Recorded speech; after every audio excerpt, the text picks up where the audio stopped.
ನೋಡಿ third one ಏನ್ ಕೊಟ್ಟಿದ್ದಾರೆ.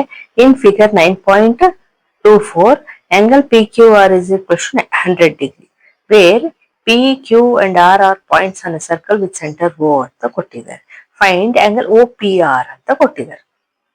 ಅಂದ್ರೆ ನೋಡಿ ಆಂಗಲ್ OPR ಅಂದ್ರೆ ಈ ಆಂಗಲ್ ನ ಫೈಂಡ್ ಔಟ್ ಮಾಡಕ್ ಹೇಳಿದ್ದಾರೆ. ಓಕೆ, ಈಗ ನೋಡಿ ಇದು ಒಂದು ಟ್ರಯಾಂಗಲ್ ಆಗಿದೆ ಅಲ್ವಾ, ಟ್ರಯಾಂಗಲ್ OPR ಇದು ಒಂದು ಟ್ರಯಾಂಗಲ್ ಆಗಿದೆ. ಇಲ್ಲಿ OP is equals to OR ಇದೆ ಅಲ್ವಾ, ಯಾಕೆ ನೋಡಿ ರೇಡಿಯಸ್ ಇದೆ, ಎರಡೂ ರೇಡಿಯಸ್ ಆಫ್ ಸೇಮ್ ಸರ್ಕಲ್. ನೋಡಿ ನಾವು ಈ ಆಂಗಲ್ ಫೈಂಡ್ ಔಟ್ ಮಾಡ್ಬೇಕು ಅಂದ್ರೆ ನೋಡಿ ಫಸ್ಟ್ ಈ ಆಂಗಲ್ ಫೈಂಡ್ ಔಟ್ ಮಾಡ್ಬೇಕು. ಯಾಕೆ ಅಂತಂದ್ರೆ ಇದು ಈ ಸೈಡ್ ಈಸ್ ಈಕ್ವಲ್ಸ್ ಟು ಈ ಸೈಡ್ ಅಂತ ಗೊತ್ತಾಯ್ತು ನಮ್ಗೆ. ಯಾಕೆ ರೇಡಿಯಸ್ ಆಫ್ ಸೇಮ್ ಸರ್ಕಲ್. ಈ ಎರಡು ಸೈಡ್ ಸೇಮ್ ಇದ್ರೆ ಒಂದು ಟ್ರಯಾಂಗಲ್ ಅಲ್ಲಿ ನಾವೇನಂತ ಕರಿತೀವಿ, ಐಸೋಸ್ಲೆಸ್ ಟ್ರಯಾಂಗಲ್ ಅಂತ ಕರಿತೀವಿ. ಸೊ ಐಸೋಸ್ಲೆಸ್ ಟ್ರಯಾಂಗಲ್ ಅಲ್ಲಿ ಏನಾಗುತ್ತೆ, ಈ ಟೂ ಆಂಗಲ್ಸ್ ಈಕ್ವಲ್ ಇರ್ತಾವಲ್ವಾ. ಸೊ ನಮ್ಗೆ ಈ ಒಂದು ಆಂಗಲ್ ಸಿಕ್ಬಿಟ್ರೆ ನಾವು ಆಂಗಲ್ಸ್ ಪ್ರಾಪರ್ಟಿ ಯೂಸ್ ಮಾಡಿ ಈ ಆಂಗಲ್ಸ್ ನ ಫೈಂಡ್ ಔಟ್ ಮಾಡ್ಬೋದು. ಸೊ ಅದಕ್ಕೆ ಬರೆಯೋಣ, in triangle POR OP is equals to OR.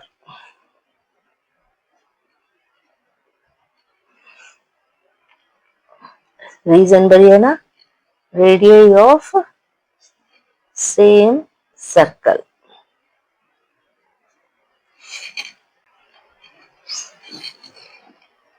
So this is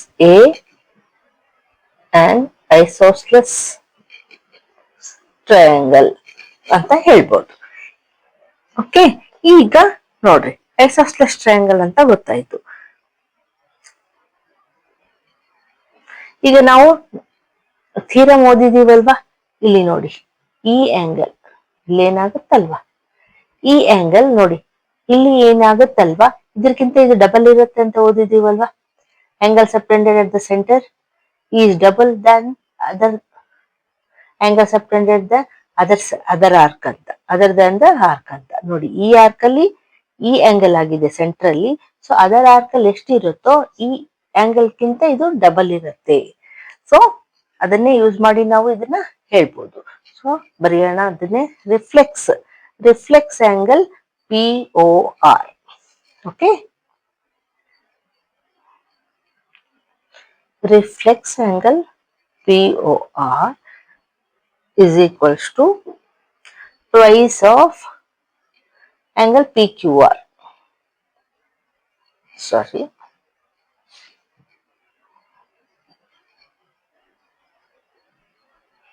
ಈಗ ನಮ್ಗೆ PQR ಅವ್ರು ಕೊಟ್ಟಿದ್ದಾರೆ. ಸೊ ನಾವೇನ್ ಹೇಳ್ಬೋದು, 2 into 100 ಡಿಗ್ರಿ ಅಂತ ಹೇಳ್ಬೋದು.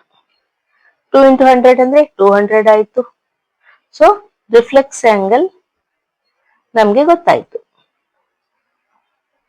ರಿಫ್ಲೆಕ್ಸ್ ಇದು 200 ಅಂತ ಗೊತ್ತಾಯ್ತು. ಈಗ ಕಂಪ್ಲೀಟ್ ಆಂಗಲ್ ಅಂದ್ರೆ ಎಷ್ಟಿರುತ್ತೆ, 360 ಡಿಗ್ರಿ ಇರತ್ತಲ್ವಾ. 360 200 ಮೈನಸ್ ಮಾಡಿದ್ರೆ ನಮ್ಗೆ ಆಂಗಲ್ POR ಸಿಗತ್ತೆ.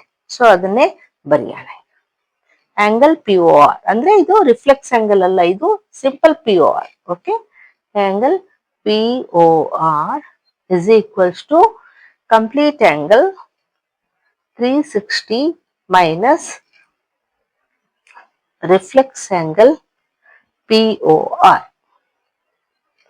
Okay, 360 minus reflex angle POR ಇಲ್ಲಿ ಬಂತು ನಮಗೆ 200 ಅಂತ. ಸೊ ಮೈನಸ್ ಮಾಡಿದ್ವಿ. So angle POR is equals to 360 minus 200 ಅಂದ್ರೆ 160. ಸೊ ನಮ್ಗೆ ಇದೆಷ್ಟು ಬಂತು,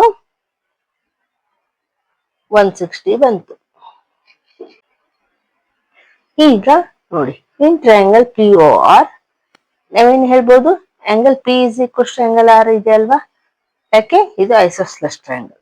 ಸೊ ಬರೆಯೋಣ, ಇನ್ ಟ್ರಯಾಂಗಲ್ POR ಬರೀ ಟ್ರಯಾಂಗಲ್ ಅಷ್ಟು ತಗೊಂಡಿದ್ದೀವಿ. ಸೊ ನಾವು ಓನ್ಲಿ P ಅಂತ ಕೂಡ ತಗೋಬಹುದು.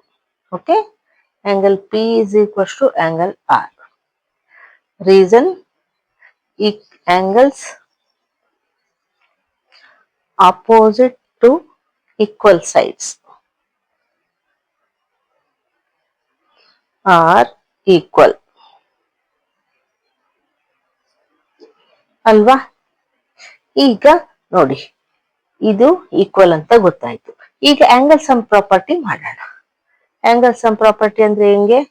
Angle a sorry angle p plus angle r plus angle o r angle p o r ಅಂತ ಬರೆಯೋಣ.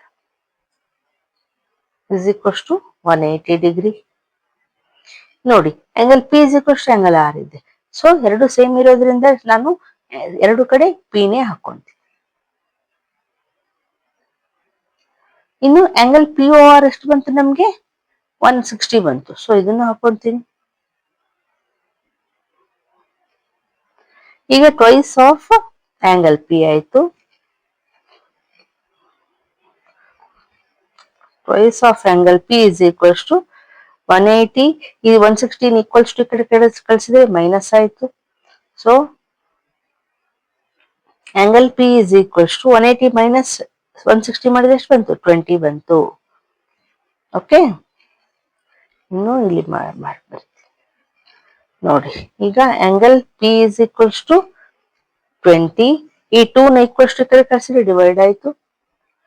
ಸೊ ಡಿವೈಡ್ ಮಾಡಿದ್ರೆ ಏನ್ ಬಂತು? 10 ಬರುತ್ತೆ. So angle P is equals to 10 degree. 10 ಬರುತ್ತಲ್ವಾ ಡಿವೈಡ್ ಮಾಡಿದ್ರೆ? ಸೊ ಇದನ್ನೆಲ್ವಾ ನಾವು ಫೈಂಡ್ ಔಟ್ ಮಾಡಕ್ ಬೇಕಾಗಿದ್ದು. ನಾವು ಅದಕ್ಕೆ ಹೇಳ್ಬೋದು therefore angle o p r is equals to 10 degree. ಇದನ್ನೆಲ್ವಾ ಅವ್ರು ಫೈಂಡ್ ಔಟ್ ಮಾಡಕ್ ಹೇಳಿದ್ದು. ಸೊ ಫೈಂಡ್ ಔಟ್ ಮಾಡಿ. ಈಗ ನೆಕ್ಸ್ಟ್ ಒನ್.